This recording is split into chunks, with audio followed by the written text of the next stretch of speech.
Good morning, everyone. I'm going to type just one little bit of housekeeping here to, oh, look, my mic is looking good. Okay, great. I'm Ted Rall. That's Robby West filling in for Manila Chan. Manila's out today dealing with a house emergency, but we'll be back tomorrow. You're watching the TMI Show for Ted Manila Show, also for Ted Manila Information, also Too Much Information. Thank you very much. It's Thursday, July 17th, 2025. Thanks, Robby, for sitting in once again.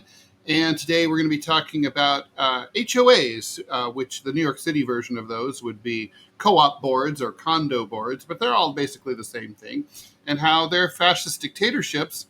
A lady actually ended up in Florida, Florida woman, ended up in jail for a week because her grass wasn't quite up to code. Her garage door was dented, and neighbors got a little annoyed, and so off to jail she went. We'll get it. And she had a dirty mailbox. The dirty mailbox is probably the most unforgivable. That's pretty crazy. We're also going to be talking about the latest fallout, the Jeffrey Epstein story. Unlike Donald Trump's wishes, refuses to go away. It's not going to go away. 17% of the country approves of what's going on. So there's bipartisan agreement. Donald Trump has finally unified the country. Yes. So there's that. Everyone wants to know what's actually in those files, even though the Trump administration doesn't seem to want us to know about that. Well, there are no files, remember? I mean, there are no files. They don't exist. What files? There are no files. Yeah, there are no files. And so in Minnesota, there's a war going on between the judiciary, who are trying to prevent their courts from becoming stalking grounds for ICE agents, and the Trump administration is looking to see if they can throw judges in jail for impeding ICE. Yeah, I actually don't know what you're going to have to say about this, Robby, but I'm looking forward to talking to you about it. We all know about bands rock bands that have had feuds. Not that rock is the only format for this, but Jane's Addiction's become the latest one. The lead singer, Perry Farrell, got into fisticuffs during a live concert last fall. Now there's multiple lawsuits flying around. So we'll get into rock feuds and the history of them. I mean, hell, I was just listening to the Ramones before we went on the air here, and they had some famous feuding going on, and I had sort of a front row seat to those since I was friends with one of them. And finally, there's 4 people are dead in Florida, also Florida, from flesh-eating bacteria. And so we'll tell you what you need to know about that. That's actually a really scary story. Yeah. So let's get straight to it. We all know that HOAs, basically a homeowners association, most people know what these are, but for people who don't, these you pay a fee. You do own your property, you own your house, but you have to adhere to a set of rules. Does that mean that you don't own it? Neighborhood. I mean, So you own it. Well, I mean, I guess you could say, does anybody really own anything, right? I mean, like, property rights are sacrosanct in the American capitalist system. However, like, let's say you decided to build your own nuclear missile silo on your farm. The federal government might have concerns about that. If you were, pouring toxins into the groundwater, probably the EPA would have something to say about that. So, it's your property and you can do what you want, but within limits, right? well, if you're paying property taxes, all you're doing is renting. You're renting from the state. You never own it. Well, that's true. And then, even if you own it free and clear from the bank, San Francisco, for example, is one of the cities that has codes about like what color paint, what types of paint. You can only use like earth tones in San Francisco to paint your house. If you paint it like a really, really bright color, you might get slammed. When I was growing up in Kettering, Ohio, my mom was judiciously called up Chemlon, that was actually the name of the company, to come and spray, because there were police who cruised around and would give tickets if they would count the number of dandelions you had on your lawn. And I think it was $50 per dandelion, which could add up pretty quickly because dandelions reproduce fast. Obviously, looking back on it, that's really evil. I mean, kids and dogs and cats, walk around on that grass, which was all covered with poisons. But anyway, the point is, so with an HOA, it just goes further, right? With an HOA, you are in a situation where you agree to usually some pretty strict standards. So let me sort of break down what happened here in this particular case. So Irena Green, she lives in Riverview, that's outside Tampa in southwestern Florida. She was arrested. She was driving. She got pulled over for a minor traffic violation. Turned out that there was an outstanding warrant filed against her for basically contempt of court. So how did this whole thing all play out? So basically, the HOA was pissed off at her because her grass was brown. There were what were described as minor dents in her garage door, mildew on the mailbox. It sounds like mildew on, like Connie Francis just died. Lipstick on your collar, mildew on your mailbox, and a cargo van in her driveway. Apparently, they were really pissed off about the cargo van. She said that there were lots of other neighbors who had crappy grass, that there had been a drought. It was hard to maintain. And anyway, she was given 30 days to address the violations. She didn't, so the HOA took her to court. She said she never received the notice, even though she called the courthouse to see, hey, when's my court date? Apparently, nobody was able to answer that question. I actually believe her account of that. So the judge held her in contempt of court for not showing and issued an arrest warrant. So she was pulled over while driving down the street on a minor thing. The cop runs her plates, finds out that there's an outstanding warrant, arrests her for not showing up to court, and she spent a week in jail. She tried to resolve the issues at the house. She sold the van, she cleaned up the mailbox, bought grass seed, but basically the court response, her handwritten response to the court, was rejected. They said she should have showed up in court. And basically she feels like she was treated like Billy the Kid over some pretty relatively minor stuff. And it kind of just sort of points out how minor issues can really spin out of control in our society. Now, on the other hand, I want to be fair here, and I could really imagine being one of her neighbors, and nobody wants to live next to a slob, and it sounds like she was a bit of a slob, and so the homeowners associations charged with doing this. Now, Robby, to me, this brings up a separate point also, and I'd really be curious about this. Um, One time I was pulled over for speeding, and the cop ran my plates and found that there was an outstanding warrant for me. And I didn't have any idea. Also over speeding. It tells you a little bit about my driving style. And but they never told me, right? That basically Right. I'd received. It's crazy. I had gotten a ticket. I paid the ticket. I had the canceled check for paying the ticket, but they never registered that I paid it. So I got the warrant for non-payment of this ticket. So I got handcuffed in front of my baby son at the time, and taken off to Montauk jail. It wasn't exactly alligator Alcatraz, but still it kind of sucked. And I Yeah. kind of feel like if there's an outstanding warrant against you, it should be automatic that whatever address they have on file for you at the DMV should mail you something, so that that that the court's looking for you, and you can contact the court and say, oh, hey, do I owe you money? What do you need from me? And so But otherwise, you just have people driving around. They have no idea that that they're in any trouble. Not to mention, you're kind of wasting the police officer's time too, because a lot of these cases would just go away if people just contacted the courts, but they don't have any idea. Anyway, sorry to be so long-winded, Robby. No, you're Thought. good. Well, I mean, as far as about the warrants, I completely agree. I once got a speeding ticket in Silver Bow County in Montana. It has a population of 700. Mm. So it's a bustling metropolis. It's all ranches. Well, I was on the interstate, and I was going about 90 As one because, does. well, there's nothing there. Well, naturally, I go through. I get nailed by a highway patrol lady. Now, here's the funny part about it. So when I pull over, I was working for a company called Elamon at the time, installing fiber optic cable. Well, when I pull over, because as one does in Montana and ranch country, you go shooting a lot. So in my truck, it was loaded with guns. Rifles in the back seat, pistols right there in the front seat. Now, I'm just going to go out and have some fun, right? And so she comes up, and of course, I have both my hands on the steering wheels. Ma'am, I just want you to know, as you can plainly see, there's lots of guns here. How do you want me to do this? So I don't care. You're fine. But are you aware that you're speeding? I said, yes, ma'am, I'm aware that I'm speeding. So she gave me a ticket. And the whole time that she was writing me up this ticket, we were just jaw-jawing about all these guns. It looks like I'm a member of a militia. If I was in New York, I would be I would be done. Done. But in Montana, it's just like, if you don't have a gun, we'll give you one when you register to vote. Pretty wild.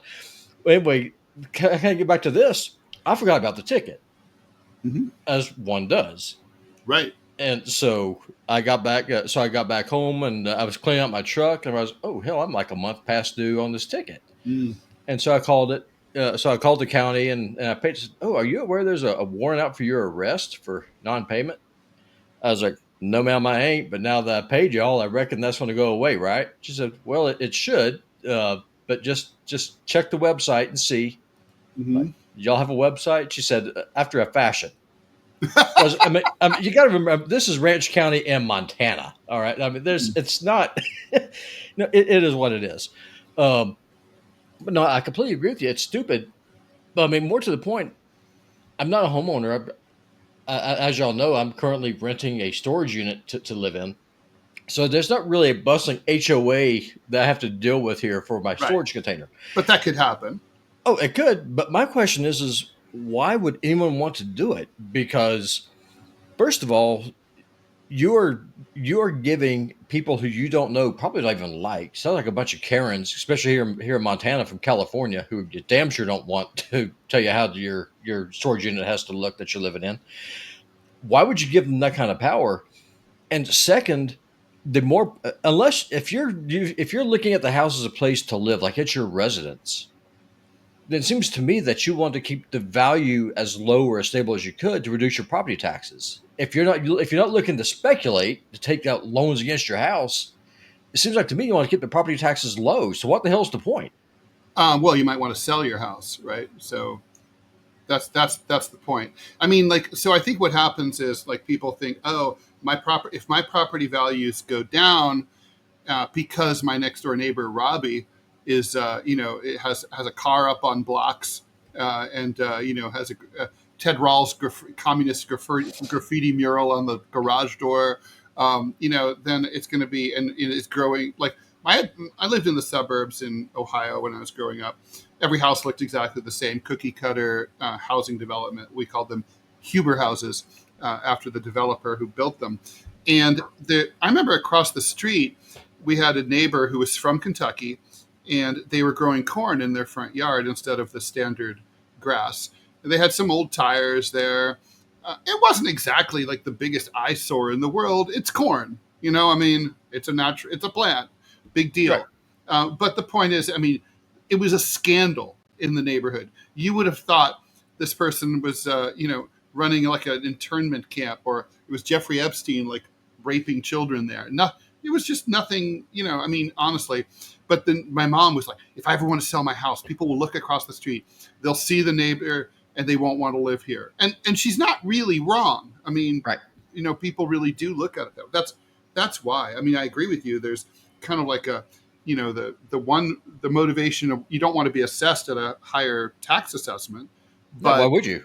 you also don't want your property value to go down either. Again, what if you wanted to borrow money against your house if you needed to? So I don't know. But if you need to borrow money against your house, you got bigger problems than that. Because when there's two things that you don't ever hawk, you don't ever hawk your car, you don't ever hawk your house.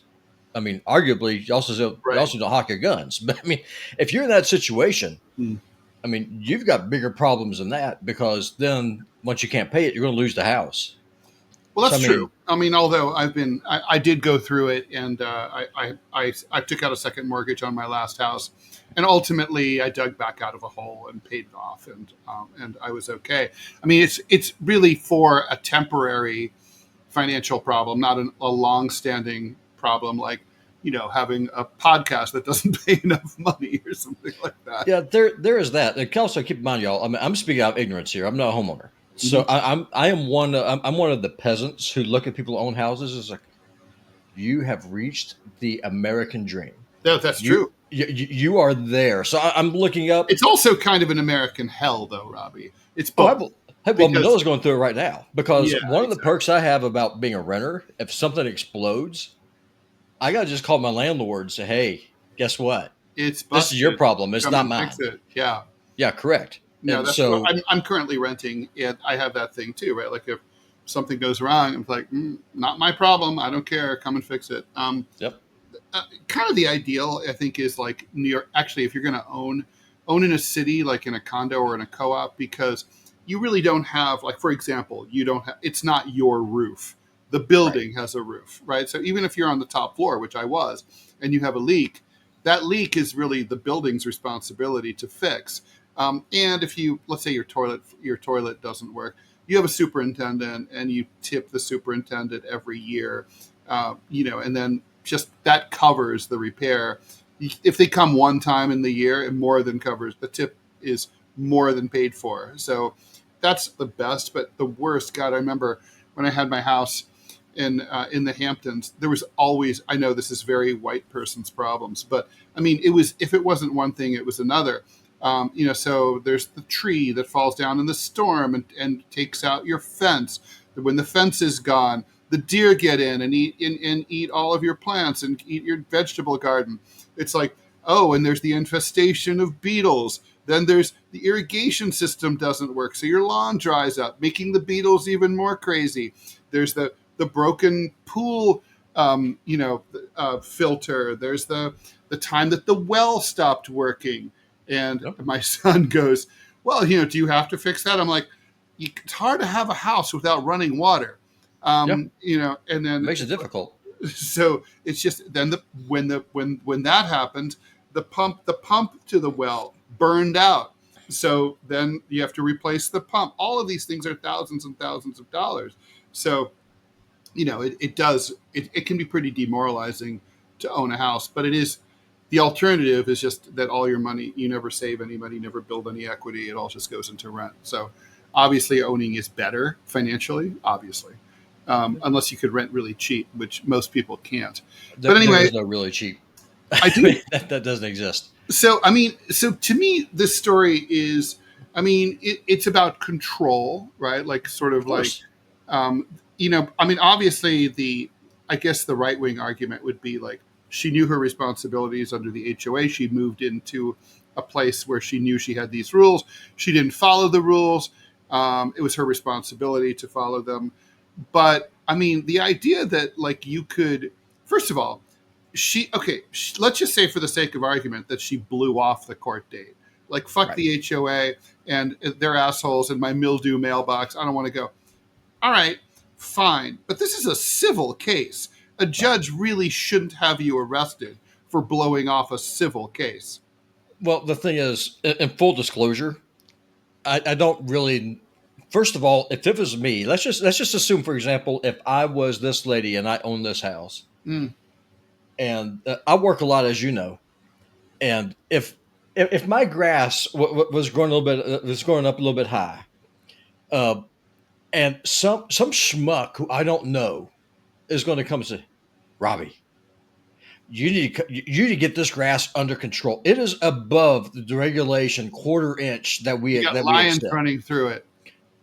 I would my default position, and Ted, you know this. I know exactly what you're going to say. I would say you can fuck all the way off. I'm not going to do it, and just to spite you, I'm going to put a Confederate flag over my garage. I am that kind of person. I Right. will escalate this thing to the very end. I will give you the bayonet. Leave me the hell alone. And so part of it, I have no idea. I don't know this lady, obviously, but part of me, in my heart of hearts, I don't think that she would. I think she's probably a nicer person than I am. I would go and I would painted cat crap on my mailbox just to spite the HOA. I mean, that's just the kind of person that I But then, am. then she gets fined. Don't pay it. Fuck them. What are they going to do? I know this reminds me a little bit of I mean, Saturday seriously. school. When I was I mean, when I was a kid, they got rid of suspension and expulsion as a punishment in high school, and they were like, okay, so if you go to anything you do wrong, you get Saturday school. So I remember I asked someone, probably my counselor, so what happens if you don't go to Saturday school? Well, then you get twice as many Saturday schools. I go, what if you don't go to those? Then you have 4 times as many. I'm like, huh. So I just never went and graduated. I mean, that's my point, right? I mean, now, Right. granted, now this lady, yeah, I mean, they put her in the pokey, which to me is kind of bizarre. But I mean, if it was me, Ted, I'm telling you, I would escalate this thing. I'm not white trash. I might look like it, but I'm really not. However, I could go that route very easily. I'm that kind of guy. I will start growing corn in my yard. I will let I Corn is will yummy. I will ask my neighbors to bring me their dandelions and just go and transplant them. I will turn the entire yard into dandelions. This is the kind of person that I am. Well, I'm but a very but you probably would. But okay. But Robbie, let's just say you're hunting for a house, and then you yeah decide, this is the house I want yeah in an HOA community. right. Would you, if You, you agreed to the rules, would but do you you have sign a document like my grass will be between 3 and 3.6 inches tall. I will never let my children run across it. Um, yeah, I mean, would you agree to those rules, or would you just be like fucking HOA? well, I don't know. I mean, if you go into an area that has an HOA community, keep in mind. I mean, this is new to me. I have no idea. Do you have to join it? Oh yeah, yeah, yeah, yeah. You do, and you have to pay a monthly fee. I would tell them to eat a bag of dicks. Right. So you just don't do it. I mean, Yeah. I've never, except for living in a co-op in New York, and the rules are so crazy. Like I had this. This is actually maybe probably a Rumble Premium topic at some point, but when I lived in this co-op. I had this woman who lived beneath me. She worked for Fox News as a producer, and she was always complaining about the noise that me and my ex-wife made. She was like, you guys are always pounding around. You're wearing boots. Not true. I mean, my ex is Asian, so Yeah. shoes were off at the door. And she's like, you have no carpets. Not true. I collect carpets from Central Asia, so I have more carpets than I know what to do with. Yeah, you, Um, you have them on your wall. I've seen them. yeah, exactly. A carpet. There's no shortage of carpets at Chateau Rall. So, and it just basically kept escalating with her. And finally, she complained to the co-op board. So I had to go for a hearing. She put me on trial. And the co-op board president heard from both of us, and she's like, they're so loud, it's really crazy. I hear them at 4 o'clock in the morning. I'm like, wait. We both sleep through the night. We're never up late. No one's up at 4 in the morning. That just can't be true. You're lying. Right. And she's like, I hear it. I'm like, what's it? She's like, I hear it all night long. It walks. It, because she didn't speak great English. And it's like, and then I'm like, wait, you mean my cat? She's like, yes, I hear your cat running up and down the hall, with the zoomies. And I'm like, then the co-op board president looks at her and goes, wait, you're complaining about the cat? He goes, we're done here. Get out of here. And so I was off the hook there. But then there's a coda to this story. So the apartment was old. It was the second oldest co-op in New York City, 1909. So it had hardwood floors. And every now and then there was one nail in the middle of in my dining room that would stick out, like, maybe an inch. So Right. you can't have that. So whenever I noticed it, like sort of worrying its way out of the wood, take a hammer and pound it down, right? Right. So this happened. I did it a bunch of times. One day I do it, and I hear this deafening crash from beneath the floor. I'm like, oh shit! I don't know what happened. Turns out she had just installed a giant ceiling fan and lamp in the floor, because another, like as Paul Simon said, one man's ceiling is another man's floor. Yep. And so she pushed my bolt up. It touched flush, and then I pounded it down. The thing fell out and went right on her dining room table, exploded and broke everything like a bomb going off. So of course she complained about that and said that she was like, I don't know what you did, but you did something. I'm like, of course, I know nothing. I have no idea what you are talking about. It's the chicken blood exorcist that we talked about a couple weeks ago. That's exactly what this is. Different apartment. But it was like, I was just like, God, I mean, and I have other like weird apartment, neighbor stories too. But yeah, that's what it's not good to live too close to other human beings. All right, we should hold on. Let me just say something real quick, because you mentioned she didn't speak very good English. If this is during the Trump administration, you could just called ICE, and you could have gotten rid of this annoying neighbor. I suspect she was a legal immigrant because she was fully employed at Fox. Although you never know. You never know. I mean, I think I told you that story, like when I was on with Sean Hannity, and he was employing an illegal immigrant to do hair at Fox, and it crossed my mind to rat her out, but then to rat him out, really. But then I was like, I didn't want her to lose her job, and I was like, okay, well, it's not really her fault, so I'll leave it. But you're right, that this is, you can always settle scores using a fascist state. No, you should be Team Robby on this. I don't understand why you push back on me sorry about ICE, because you, sir, have been the victim of an annoying immigrant neighbor. That is true. You are right about that. Yeah. So, all right, let's keep going. Epstein. Obviously, I don't think we need to go completely up to date on what happened here. The administration's not releasing the documents that they said they were going to release, and now there's a civil war within MAGA world that's sort of centered around FBI Deputy Director Dan Bongino, who's a big popular figure who was on top of the Epstein files, and MAGA world was happy to see him appointed to that job. But basically, he's feuding with Pam Bondi, the Attorney General, who's basically in charge of what they view, and I would agree, is a cover-up. And so now the polling is coming out. Trump and his allies want MAGA world to just forget about this whole thing, move on. But that's not happening. The polls show bipartisan interest. I think it's interesting that Democrats are interested in this case, because it wasn't really followed up in great detail in Democratic media, but I think they're like late to the party. But only 17% of Americans currently approve of the administration's actions vis-a-vis Epstein. The question is how, Americans have strong opinions about this issue, but the question is it an issue that they care about a lot compared to, say, high prices and the border? It is. Why? Well, it's two big reasons. First, it's the hypocrisy, right? Because no, if you're from the right, like I am, no, what you always hear about, no, is that we have to protect the children. Like it's the party of family values. It's God's own party. It's the Republican Party. No, rally around the flag, protect the children, protect the unborn, until it becomes inconvenient because it implicates your politicians and your donors. So the hypocrisy there is blatant. So we go from release the files to protect the pedophiles. That's literally where we are right now. Second, and that's a big part where, well, before I go, just go to my second point. Dan Bongino, he actually had a show here on Rumble where he was on, he was the leading podcaster.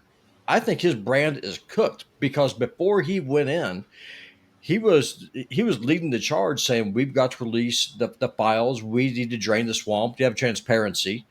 And then he self-destructs by playing along with Trump saying, oh, there's nothing to see here. Move on. So that's number one. Mm.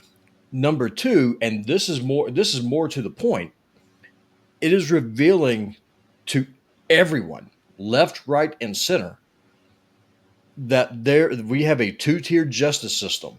If you're one of the elites, the government will do whatever it takes, including telling blatant lies to everyone to protect you. Like this whole lie that there's nothing to see here. There are no Epstein was a sex trafficker with no customers.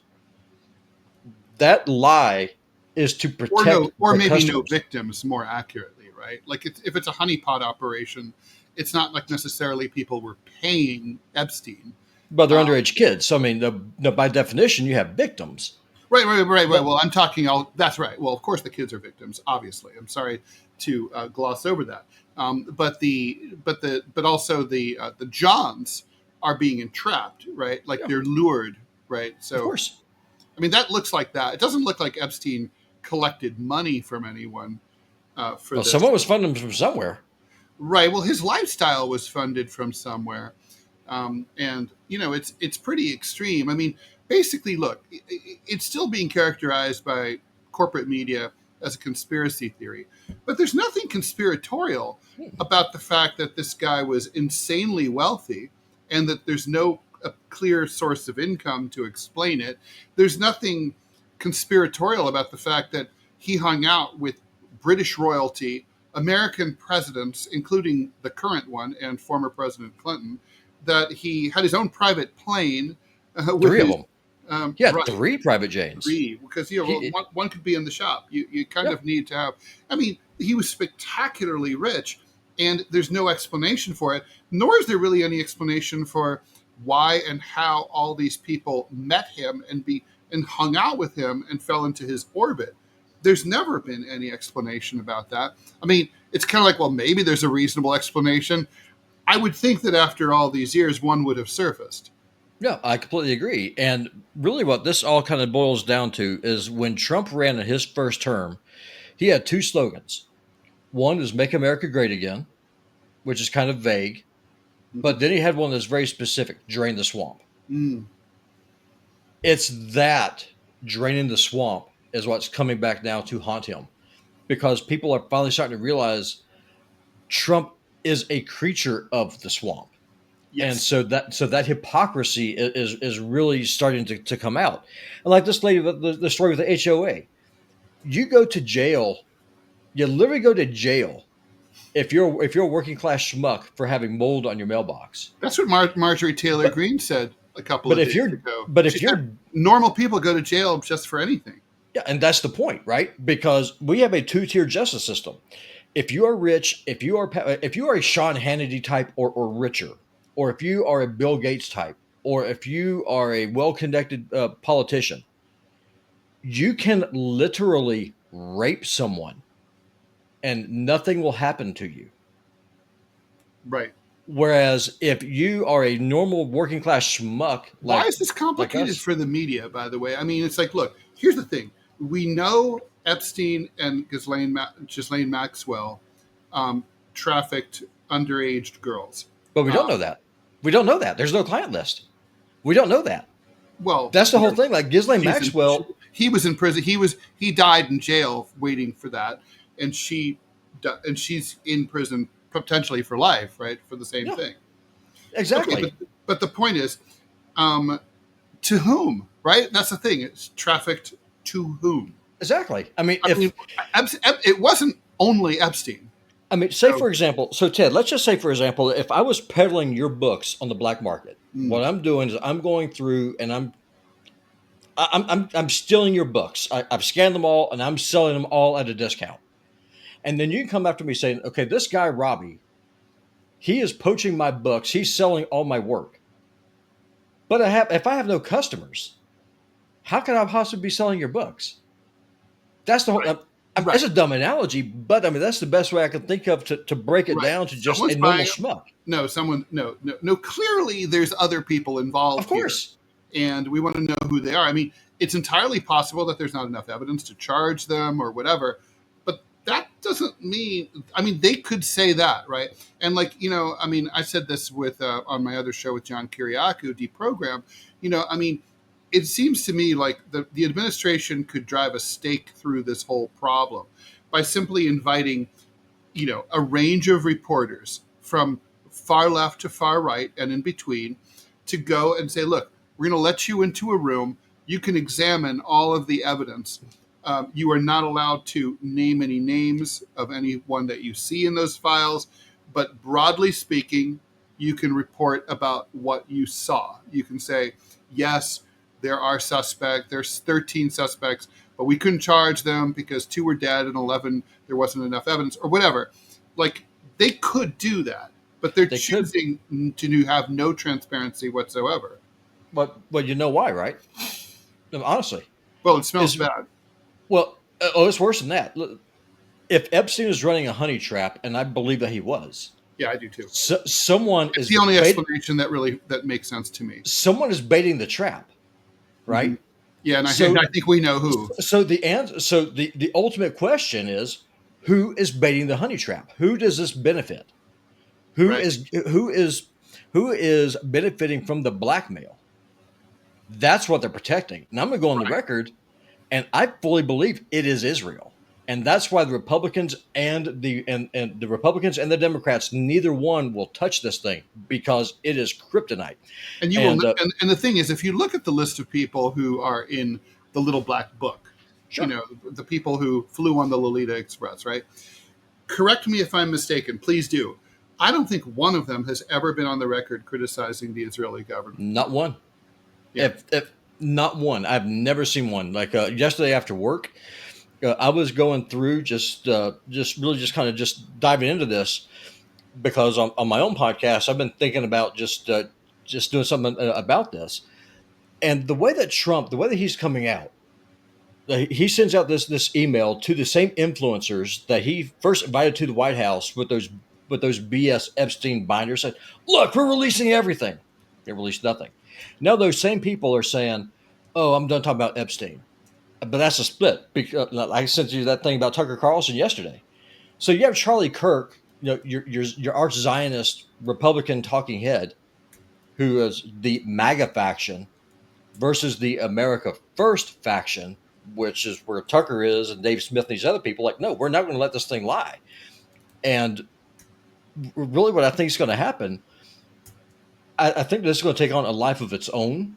And I think that we're going to start seeing just a lot of people, not even populists, just normal people from the left and the right, just normal people say, why is our government protecting pedophiles?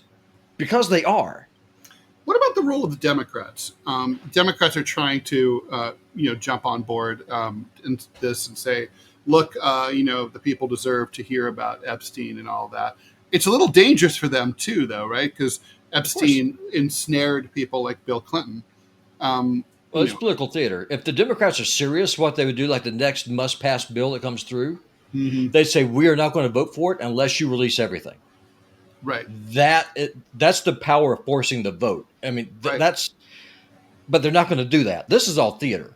Now, what I'm hoping is what's going to happen because the margins in Congress are so small, they're so tight.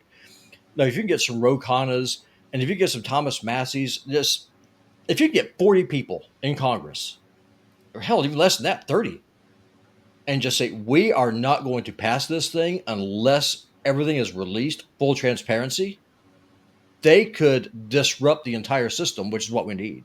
Mm-hmm. Well, we'll see. I mean, look, Donald Trump is a political survivor of many, many scandals, from pussy grabbing and a bunch of other stuff. 34 felony counts. Money laundering. For fucking a hooker. You name it.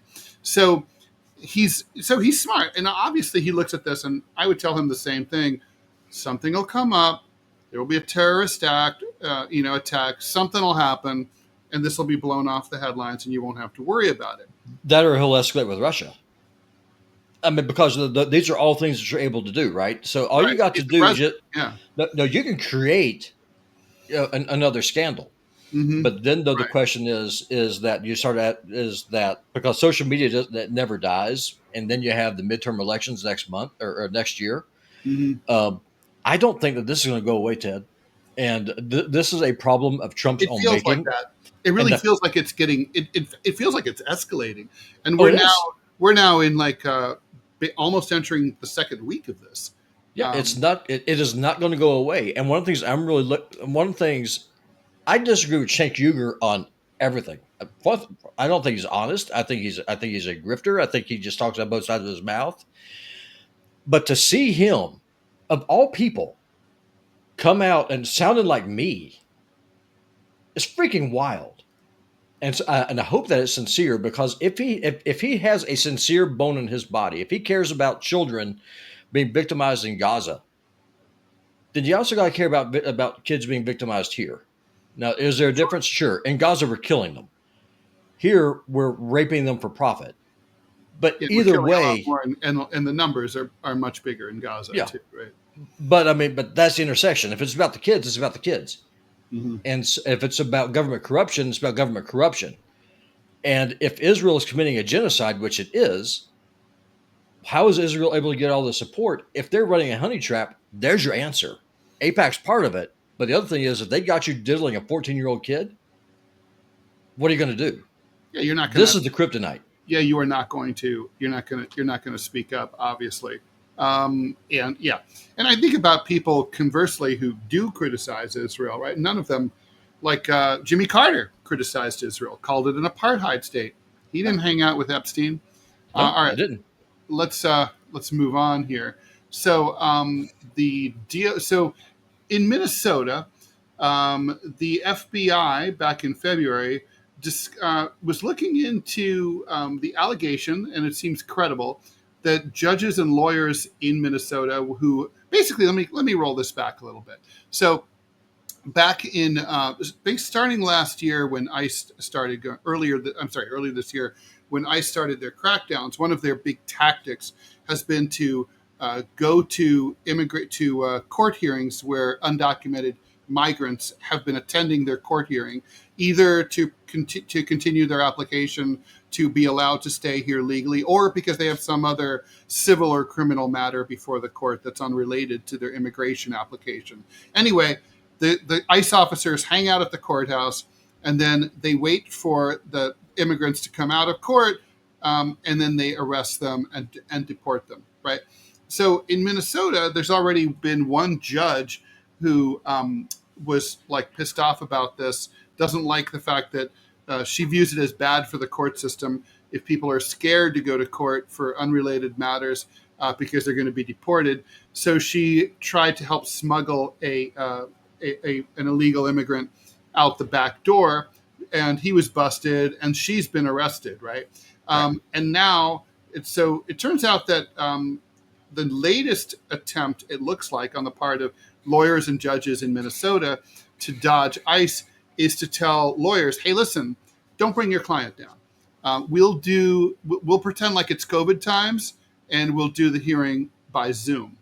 And so now the FBI is investigating this, and there's a new memo from Emil Bowe, who was then the acting deputy attorney general and a Trump nominee for appellate judge, who basically was saying that people who do things like this should be prosecuted.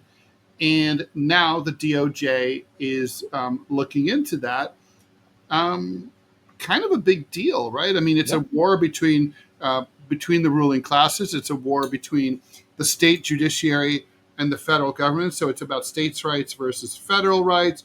It's about the idea of whether a courtroom should be a safe space for anybody or whether it should be perilous if if you're an undocumented worker to go, you stand a chance of being arrested by ICE if you show up. Maybe you shouldn't show up. It would be smarter not to. I mean, there's a lot to unpack here, and then there's the question of whether a judge or an attorney who's an officer of the court has a legal or ethical responsibility or right at that to resist ICE at all, considering that it's a government agency carrying out American law.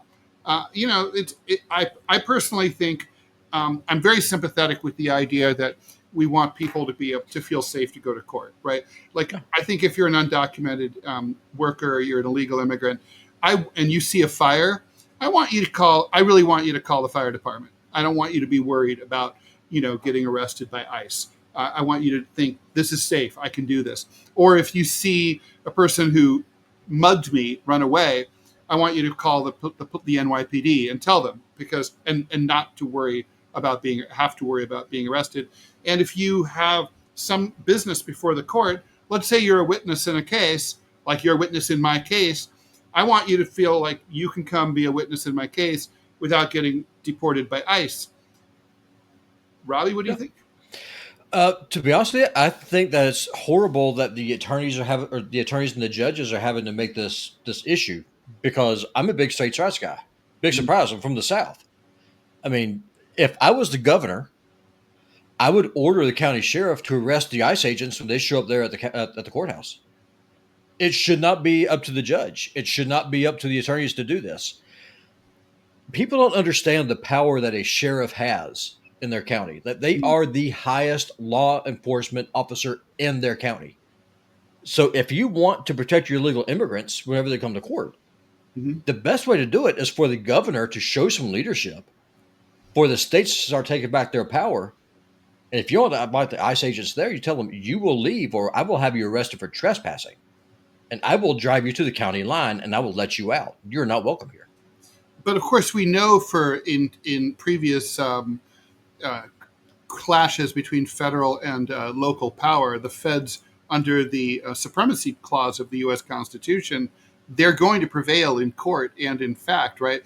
Like we see what's going on in L.A. with the ICE raids that have pissed off even the LAPD. Sure. But there's nothing the LAPD can do about it. If a local sheriff in Minneapolis, St. Paul decides to defy the authorities and arrests an ICE agent, I think they're going to get into a lot of trouble. Well, that's why that's why the leadership has to come from the governor, right? Because people don't understand what a federal system is. When the United States was set up, first, it wasn't called the United States. It was called these United States. The reason why states are called states and not provinces is because each state acts and functions, at least in theory, as an independent nation state united in a federal system. Correct me if I'm wrong there. Am I on the right road here? Yeah, no, I think you're. I think look, this is a constant place of tension, right? This is like people have been fighting about this since the dawn of the republic. Yeah, well, and for very good reason. It's just it all kind of comes down to how much power does the federal government have? What people don't realize is that the federal government is a creation of the state. The state is not a creation of the federal government. The 9th and 10th Amendments are very clear. The Constitution is a bill of negative rights. And I realize I'm about to lose a lot of people here, but just listen to me.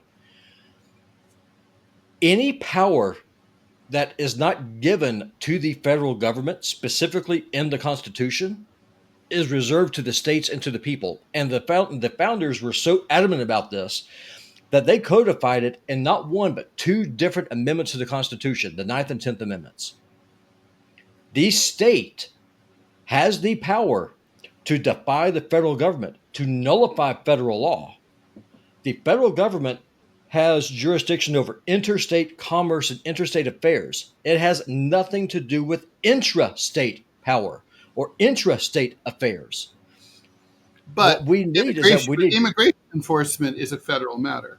I agree. And so what? And so that's going to be the constitutional clash, right? I mean, me personally, I want every migrant deported. Right. However, I know you do. if But the state, how you do something how, matters. it does. And so, like, say for example, if the state of Montana says, listen, I want to keep all these migrants here, driving down the wages of the people who live here in Montana because I need all these Mexicans or whatever to work the ranches. Then there is a rectifying issue. A way to fix that problem is called an election. You vote that governor out, and then you invite ICE in later on. That's how you do this. That is the check that the people have on state government. In the case of Minnesota, I'm actually going to side with. I'm about to break a bunch of brains here. I'm siding with what the judges are trying to do, but they need to put pressure on the governor for the governor to stand up, for Tim Walz to stand up and tell the federal government, you will not do this. I will order my sheriffs to arrest your agents and take them to the county line. Set it up. Then what the federal government's going to do is that they're going to say, well, we're going to cut off your federal funding. In which case, then at that point, the state then can say, fine, we will no longer send you a dime of income tax money. Right. True. That's how you do this. And why it takes some stupid hick without a college degree from Montana to articulate this when you have people who've gone to Harvard and they can't even articulate what I just did in my imperfect autistic way. Well, because it would require. I don't understand it. Well, because it would require, guts. Something that. Yeah. Hey, if you want to keep your migrants, then you got to fight for them. But then, come election time, you've got to explain why you're prioritizing the migrant over the citizen. That's a question between you and your electorate. The federal government does not have the right. It does not have the power. It does not have the authority to dictate terms to a state. It does not. And for me, that's one of the biggest, one of the darkest days in American history was April 9th, 1865. When Lee surrendered, states' rights died. Yeah. And so that needs to be revived. It needs to come back. We will see what happens with Governor Tim Walz. Somehow he doesn't seem to me like, a seething cauldron of constitutional crisis, but we'll see. Y'all, I'll tell you what, if we can get crowdfunded, if y'all will support me, I will run for governor of Montana. And if I win, I will show every last swinging dick of y'all how to fight the federal government, because by God, I'd do it. Well, at least Montana would be a good state to test that out, because Montana is, of course, extremely libertarian. It'd have to be Montana or Idaho or a state like that. All right. So Jane's Addiction, big band of the 1990s, kind of famous for not getting along very well. Dave Navarro, Eric Avery, and Stephen Perkins are now suing lead singer Perry Farrell for assault, battery, emotional distress, negligent, breach of fiduciary duty, and breach of contract after they got into a fist fight last September at Leader Bank Pavilion in Boston, which led to the cancellation of the reunion tour and the breakup of the band. The band is saying that the fallout from the fight on stage caused losses of over $10 million. Navarro personally lost $50,000 in wedding deposits and $25,000 in monthly disability payments due to the tour's abrupt end. During a performance of Ocean Size, Farrell, pissed off about something, charged at Navarro, elbowed him, and was restrained by crew and bandmates, leading to his removal from the stage. Farrell countersued, alleging a years-long bullying campaign involving harassment and playing instruments too loudly so that no one could hear his vocals, culminating in the physical assault by Navarro and Avery during and after the show in Boston. Farrell's lawsuit, joined by his wife and the band's tour company, says that the band scapegoated him by falsely claiming he was crazy and blaming his lunacy for that. It should be pointed out that this kind of thing has happened before. My personally, my favorite, I looked this up because there's so many examples. The Ramones were always at odds and almost coming to blows at times over a girl in particular. Um, in Oasis, there was a backstage fight in Paris where Liam Gallagher smashed his brother Noel Gallagher's guitar. Noel quit and the band broke up after that, and there were constant lawsuits. But the best one has to be the Kinks. Ray, another pair of brothers, Ray and Dave Davies. Um, Dave was always like sort of the nicer one, and Ray is the smarter one, but also a prick. Anyway, they got in. They used to punch each other on stage all the time and insult each other. But finally, all things came to a head at Dave's 50th birthday party in 1996, where Ray jumped onto his cake and prompted Dave to call Ray toxic and an asshole. The band broke up, and they've been fighting over royalties and creative control ever since. There was a brief reunion 2 years ago, which blinked and I missed. I'm really sad about that. I'm a huge Kinks fan, in all seriousness. Famously, the Beach Boys had lawsuits. The recently departed Brian Wilson was sued by Mike Love over royalties and songwriting credits. Aerosmith. This is also kind of funny. Terry Hamilton, who was the wife of the bassist, threw milk at Joe Perry's wife, Issa. This led to Steven Tyler threatening to fire Perry, and they nearly beat each other up. Perry left Aerosmith until '84, and then there were lots of lawsuits, and they were constantly at each other's throats. You can go on and on. CCR, Creedence Clearwater Revival, Tom versus John Fogerty. There's a brothers thing here that happens a lot. They were constantly suing each other. And after Tom left the band in 1971, they never reconciled before Tom died in 1990. And then John later was accused of plagiarism from over this. So rock be spicy, and Sounds like I'm not just so you know, Jane's Addiction. Obviously, they're an important band. Not my favorite. Never really cared for their music that much, but I get why people like them.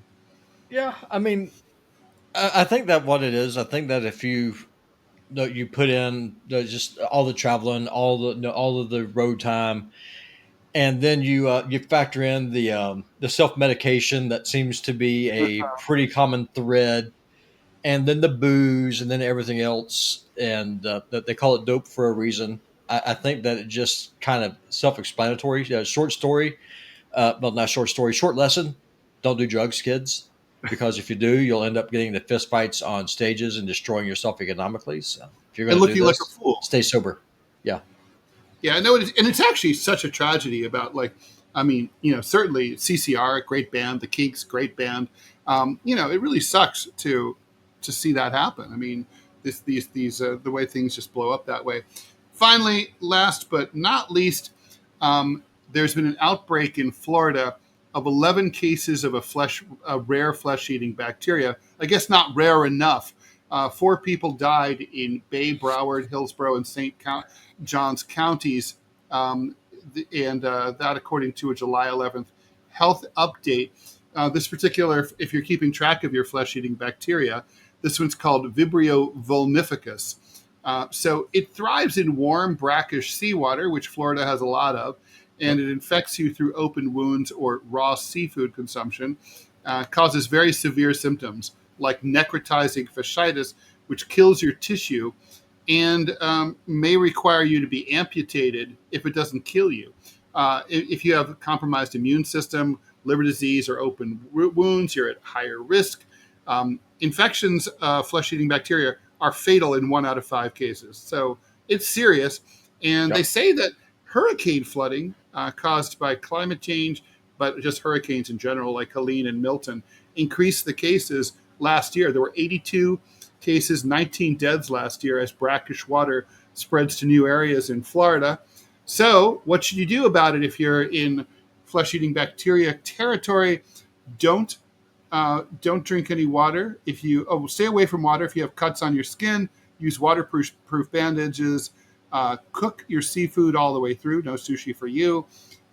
immediate antibiotic treatment is critical. They have to inject it. So um, my former friend and I were at the movies one night a number of years ago, and he complained that he had that he had bitten by a spider or some insect, and his fingers started to blow up visibly while we were hanging.